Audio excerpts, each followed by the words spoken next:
सुनो सबकी, जानो सबकी, लेकिन फैसला करो अपने मन की। जो अपने लिए जीते हैं वो मर जाते हैं, और जो समाज के लिए जीते हैं वो जिंदा रह जाते हैं। जिंदा रहो या जान जाए, वोट उसी को दो जो सबों के काम है। जनता के बाटे है नारा, महेंद्र भैया जीती है दोबारा। लइकन सयान सभे इन्हीं के देता सहारा, इन्हीं के बाटा पंच बनावे के ही विचार बा। अरे ये चाचा ये चाची, अब की बार महेंद्र भैया की जितावे के बा, नहीं के बाट पंच बनावे के बा।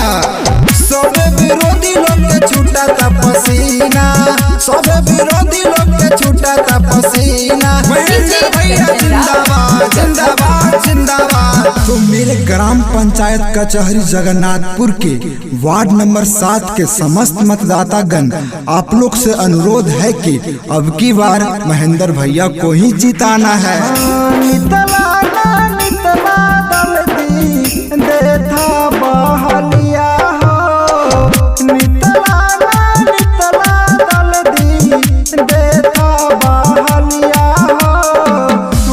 मांदे ऐलन ताता तोहले दुवलिया हो, वोट मांदे ऐलन ताता। जो कुछ कर गुजरने की चाहत रखते हैं, आप उन्हें ही सहयोग कीजिए और उन्हें ही सपोर्ट कीजिए।